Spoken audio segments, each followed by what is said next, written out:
하나님의 은혜와 평강이 우리 사랑하는 성도님들 그리고 성도님들의 가정과 우리 교회 가운데 충만하기를 간절히 바랍니다.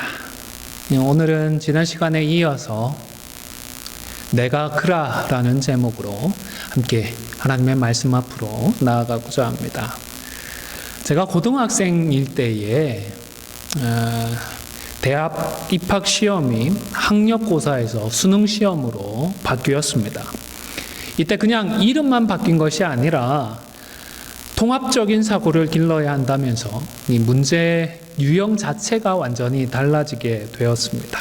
그래서 가르치는 선생님도 그렇고 배우고 준비하는 학생들도 그렇고 큰 혼란을 겪었습니다. 많은 시행착오를 겪게 되었습니다. 요즘 보면 수능이 오래되어서 열 몇 명씩 만점자도 나오고 하는데 그때에는 만점자가 단 한 명도 없을 정도였습니다. 수능 시험 당일날 1교시 언어 영역을 풀기 시작하면서 저는 정말 큰일 났구나라는 생각을 했습니다. 문제가 너무 어렵게 느껴졌기 때문입니다. 멘탈이 흔들린다라는 것이 무엇인지 알 것 같았습니다. 그래도 흔들리는 멘탈을 다잡고 끝까지 포기하지 않고 최선을 다해서 다른 과목들까지 시험을 치를 수가 있었습니다. 고3 때 담임선생님께서 만약 시험을 치려다가 시험 문제가 어렵다고 느껴지면 나만 어려운 게 아니라 다른 사람들도 다른 학생들도 다 어렵다고 생각을 하고 절대로 포기하지 말고 그래도 끝까지 최선을 다하라고 하셨던 그 말씀이 기억나서 마음을 붙들 수가 있었습니다. 여러분, 지금의 시국도 나만 외롭고 나만 답답하고 나만 어렵고 나만 힘든 그런 상황이 아닙니다. 모든 사람들이 다 똑같이 힘든 상황입니다. 모두가 건강이 걱정입니다. 경제적으로도 모두가 힘이 듭니다. 제대로 일을 할 수 없으니까 직장을 다니시는 분들도 직접 비즈니스를 하시는 분들도 걱정이 되고 염려가 됩니다. 그러나 나만 힘든 것이 아니라 모두가 힘들고 어려운 상황입니다.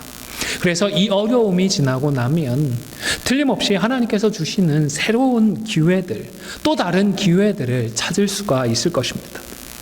절대로 먼저 포기하거나 절망의 늪에 빠지지 말고 함께 기도하면서 잘 이겨나가실 수 있기를 간절히 바랍니다.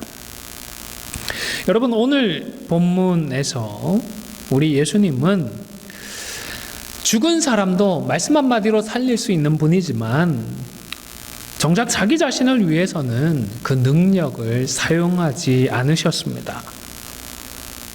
예수님께서 일전에 40일이나 금식을 하셔서 정말 배가 고팠고 심지어 사단이 그 순간을 틈타고 시험하며 예수님을 부추겼지만 그때에도 예수님은 끝까지 자신을 위해서는 그 능력을 사용하지 않으셨습니다. 오늘도 얼마든지 자신의 능력을 사용해서 지금 그 갈증의 문제를 해결하실 수도 있었겠지만 능력을 사용하는 대신에 물을 길러온 여인에게 부탁을 하셨던 것입니다.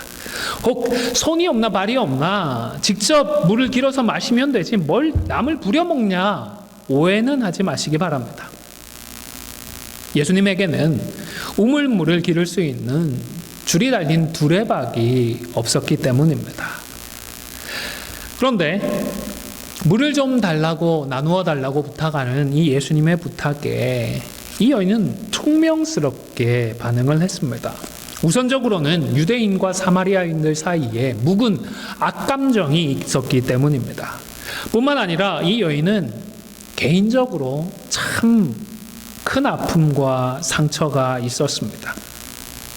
제가 개인적으로 추측하기로는 예수님 같은 유대인이 아니라 자신과 같은 사마리아 다른 사람들이 부탁을 했더라도 여전히 예수님에게처럼 공격적으로 반응을 했을 것 같습니다. 이런 공격적인 행동으로 자기 자신을 방어해야 했기 때문입니다. 사춘기의 청소년들도 비슷하게 행동을 합니다. 이 시기에는 독립된 자아를 형성하면서 스스로 느끼고 스스로 판단하기를 시작합니다. 그런데 모든 것을 처음 하다 보니까 성급하게 행동하기도 합니다. 예상 밖의 반응을 보이기도 합니다. 화가 나면 어떻게 해야 하는지, 당황스러우면 어떻게 해야 하는지를 모르기 때문입니다. 그래서 이 시기의 청소년들을 바라보며 주변에서 좀 참고 인내해주고 잘 다독이고 지도해주면 실수와 실패를 통해서까지 배우고 자라게 됩니다. 스스로의 경험과 주변의 인내를 통하여서 어떻게 살아야 하는지, 어떻게 행동하고 어떻게 반응해야 하는지를 알게 되는 것입니다. 비슷한 맥락에서 예수님은 다른 사람들과 비슷하게 당황하거나 분노하지 않으려고 노력하셨습니다. 대신에 차분하게 대화를 이끌어 가셨습니다. 여러분, 우리 모두는 장점도 있지만 단점도 있습니다. 건강한 부분도 있지만 병들어 있는 부분도 있습니다. 상처가 나 있어서 누가 살짝만 건드려도 고통스러운 부분이 틀림없이 있습니다. 그리고 이렇게 부족한 부분이 있는 우리 자신을 우리는 제대로 표현하지 못할 때가 많이 있습니다.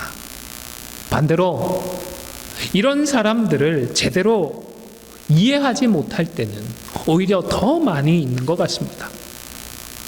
여러분, 나는 아니다 과신하지 마시기를 바랍니다. 틀림없이 그 사람이 나한테 악감정이 있어서 그랬다, 아니면 숨은 다른 의도가 있어서 그랬는데 나는 왜 그랬는지 그 숨은 의도를 정확하게 파악했다라고 섣불리 확신하고 속단하지 마시기를 바랍니다. 어떤 책에 보니까요, 우리 어머니들이 자기 아이들의 절박한 신호 가운데에 70%를 잘못 읽는다고 합니다. 엄마는 배가 고파서 저러는구나 생각을 하는데 아기는 지금 기저귀가 찼기 때문에 불편해서 칭얼거린다는 것입니다. 여러분, 아이들에게 어머니는 어떤 존재입니까? 이 아이들을 세상에서 가장 사랑하려는 사람이고 어떻게든 이해해 주려고 최선의 노력을 다하는 사람이고 누구보다 열린 마음을 가진 그런 존재입니다. 그런데도 불구하고 아이가 주는 신호에 무려 70%를 오해한다는 것입니다. 물론 그렇다고 해서 성인들끼리 잘못 이해할 가능성이 더 높다라는 그런 의미는 아닐 것 같습니다. 왜냐하면 성인들은 그래도 의사 표현을 더 잘할 수 있기 때문입니다. 그래서 제가 말씀을 드리고자 하는 것은 우리가 먼저 열린 마음을 가지고 여기에 더해서 의사소통까지 제대로 하지 않으면 서로가 서로를 오해하기 참 쉬운 존재다라는 것입니다. 우리 예수님은 문제도 많고 상처도 많아서 공격적인 태도를 보여주었던 이 여인을 사랑으로 품어주셨습니다. 인내해 주셨습니다. 그리고 두 가지 중요한 영적인 진리를 가르쳐 주셨습니다. 첫 번째는 하나님의 선물이 있다라는 사실입니다. 그리고 두 번째로는 예수님이 그리스도이심을 알려주셨습니다. 10절 말씀을 제가 다시 봉독해 드리겠습니다. 예수께서 대답하여 이르시되 내가 만일 하나님의 선물과 또 내게 물 좀 달라 하는 이가 누구인 줄 알았더라면 내가 그에게 구하였을 것이요 그가 생수를 내게 주었으리라. 여러분, 이 생수라고 하는 단어를 원어적으로 보면 가만히 고여 있는 물이 아니라 흘러가는 물이고 샘에서 솟아나오는 물을 의미한다고 합니다. 그러니까 지금 예수님은 우물보다 훨씬 더 좋은 선물을 주실 것처럼 말씀을 하시는 것입니다. 그리고 예수님 자신은 그런 더 좋은 생수를 선물로 줄 수 있는 분으로 소개를 하셨던 것입니다. 유대인들은 여자아이들이 12살, 그리고 남자아이들이 13살이 될 때에 성인식을 해준다고 합니다. 이때에 아이들은 부모와 그리고 참가한 하객들에게 3가지 선물을 받는다고 합니다. 제일 첫 번째로는 히브리 성경인 타낙을 받는다고 합니다. 유대인들은 구약 성경을 토라, 네비임, 케투빔 이렇게 3부분으로 구분을 합니다. 토라는 모세의 오경을 의미하고 네비임은 예언서를 의미합니다. 우리가 역사서라고 분류하는 그 부분까지 이 예언서에 포함이 됩니다. 그리고 나머지는 케투빔이라고 하는 성문서로 분류를 합니다. 토라의 T, 그리고 네비임의 N, 케투빔의 K, 그리고 이 자음 사이에 모음 아자를 넣어서 타낙이라고 부르고 있습니다. 그리고 이 성경 외에도 손목시계와 축의금을 성인식의 선물로 전달한다고 합니다. 성경을 받는 이유는 이제부터는 부모라고 하는 중간자의 역할 없이 하나님을 독대하는 존재로 살라고 하는 의미로 성경을 주는 것입니다.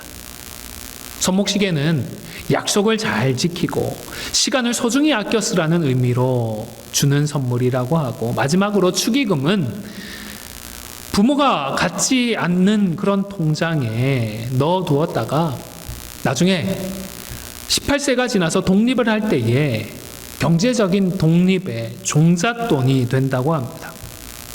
참 의미 있는 선물들이라는 생각이 듭니다. 그런데 예수님께서 말씀하셨던 우물은 종잣돈 정도가 아닙니다.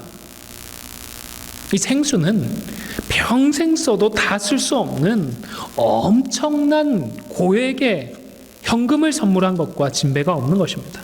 여러분, 원래 팔레스타인 지역에서는 우물을 가진 사람이 최고의 부자였다고 합니다. 물이 있어야 농사도 짓고 물이 있어야 목축도 할 수가 있기 때문입니다.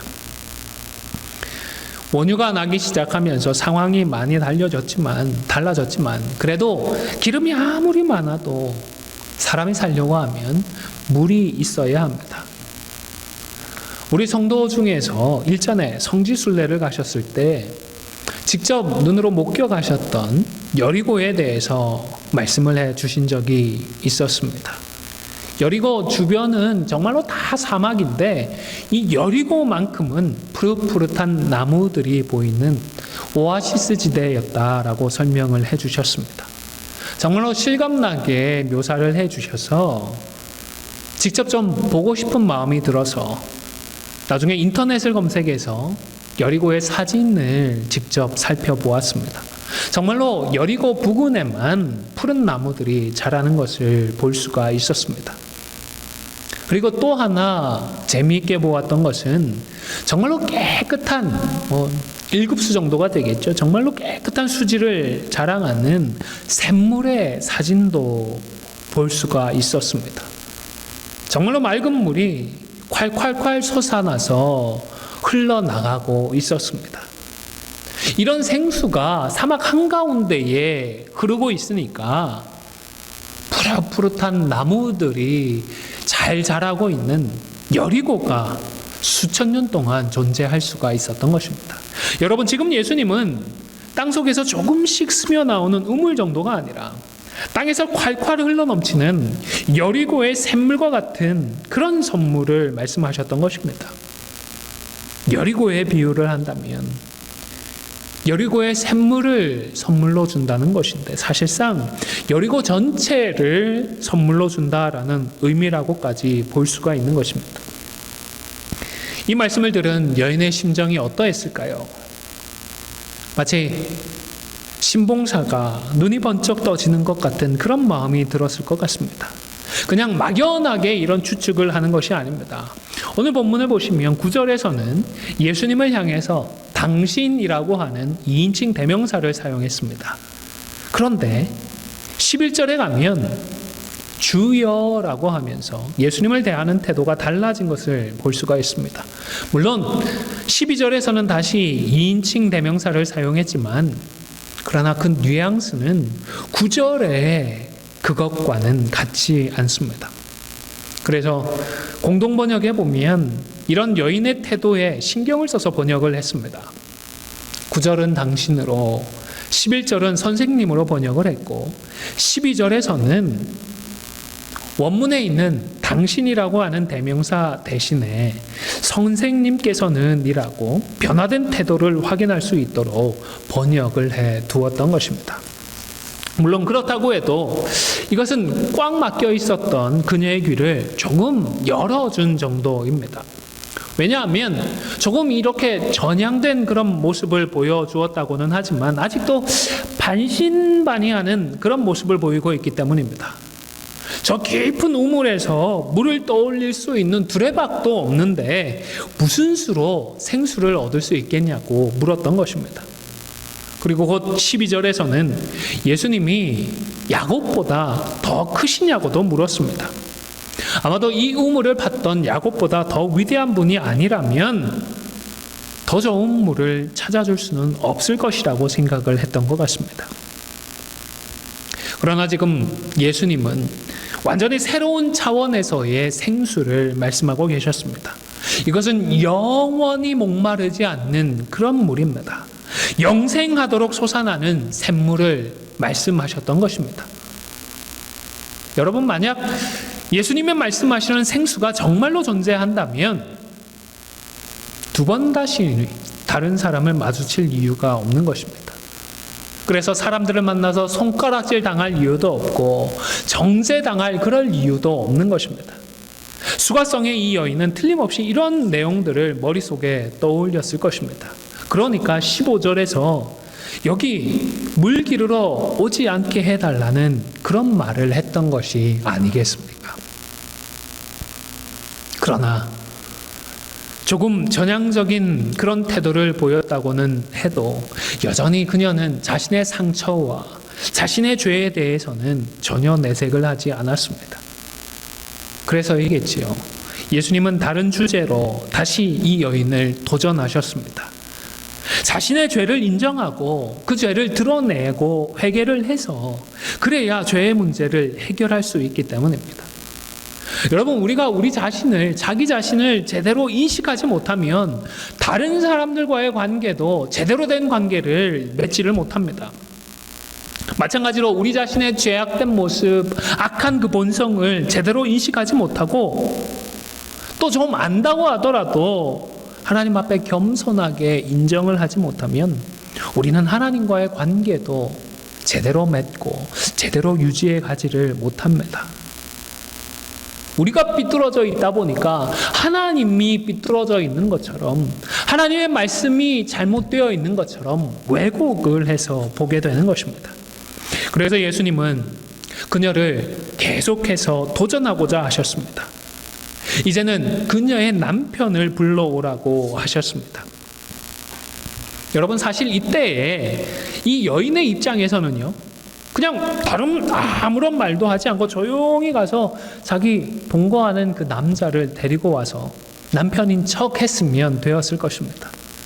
그렇게 하면 자신의 치부를 끝까지 예수님께 감출 수가 있었을 것입니다. 그러나 이번 도전에 다행스럽게도 정직하게 말씀을 드렸습니다. 지금 자신은 남편이 없다라고 고백을 한 것입니다. 드디어 자신의 힘든 상황과 죄로 문드러진 그 속마음을 드러내 보이기 시작했던 것입니다. 그러자 예수님은 그 말이 옳다라고 하시며 이 여인을 인정해 주기 시작하셨습니다. 그리고 그녀가 차마 밝히지 못했던 그 모든 과거도 다 알고 계심을 말씀해 주셨습니다. 여러분, 이때 이 여인의 그 속마음이 어땠을까요? 틀림없이 부끄럽기도 했을 것입니다. 수치스럽기도 했을 것입니다. 그래서 무슨 헛소리냐며 성질을 내고 집으로 돌아가 버릴 수도 있었을 것입니다. 그러나 이 모든 것까지도 그녀는 솔직하게 다 인정을 했습니다. 아마도 이렇게 고백하는 순간 그녀는 시원하고도 후련한 마음을 느끼기도 했을 것 같습니다. 여러분, 비밀은요, 비밀일 때에는 정말 무겁고 무겁습니다. 그러나 일단 공개되고 나면 더 이상 별것이 아닙니다. 그리고 이때에는 자신의 비밀이 드러나고 상처가 공개되는 것보다도 이 모든 것을 알고 있는 이분이 결코 보통 사람이 아니다라는 사실이 더 놀라웠던 것 같습니다. 그래서 지난주일에 말씀을 드렸던 것처럼 이 선지자처럼 보이는 분에게 예배에 대해서, 그리고 예배를 통해서 회복이 되어지는 하나님과의 이 관계에 대해서 이야기 꺼내었던 것입니다. 자신이 염치가 없는 것을 압니다. 자격이 없는 것을 잘 압니다. 그래도 이 모든 것을 다 아시는 하나님께서는 이 선지자를 통하여서 뭔가 해결의 실마리를, 뭔가 해결할 수 있는 그 말씀을 주시지 않을까라는 기대를 했었던 것입니다. 자신의 다른 모든 문제들을 제쳐놓고서 예배에 대해서, 다시 말해서 하나님과의 관계에 대해서 질문하는 이 여인에게 예수님은 정말로 중요한 대답을 이날 해 주셨습니다.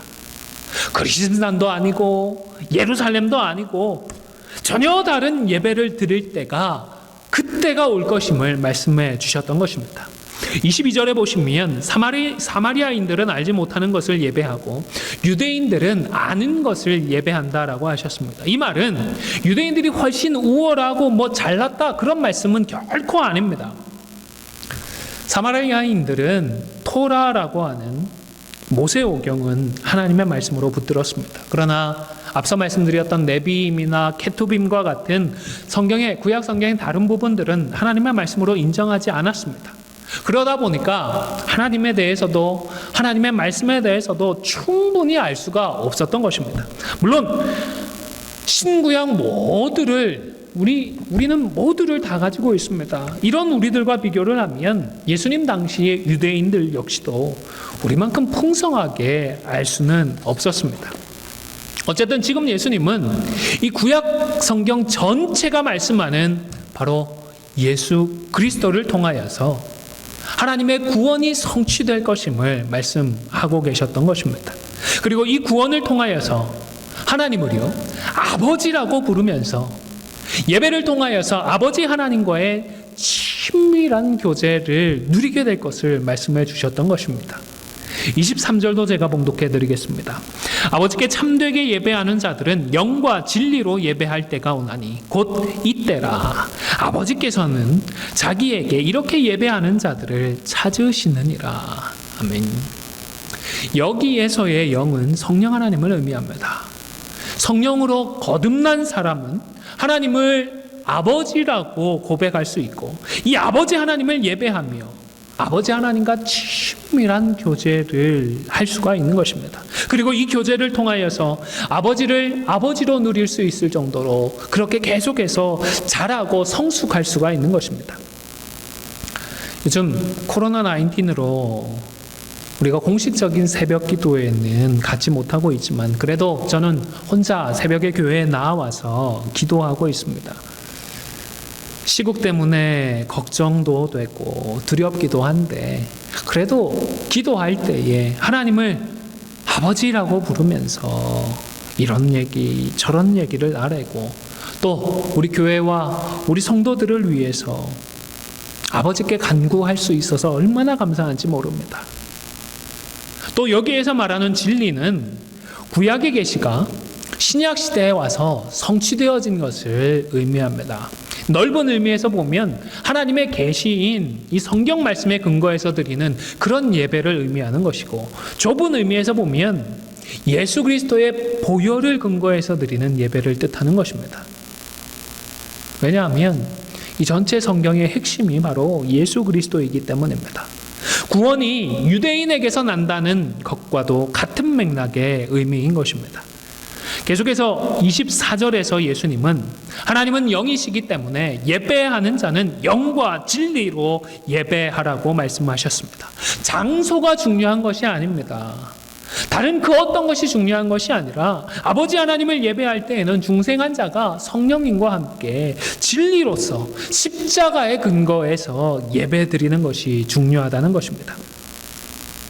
그런데 아직도 확신을 하지 못해서인지 아니면 이제는 마음이 많이 예수님께로 열려서인지 이 여인은 그리스도가 오시면 모든 것을 알려주실 것이라는 말을 했습니다.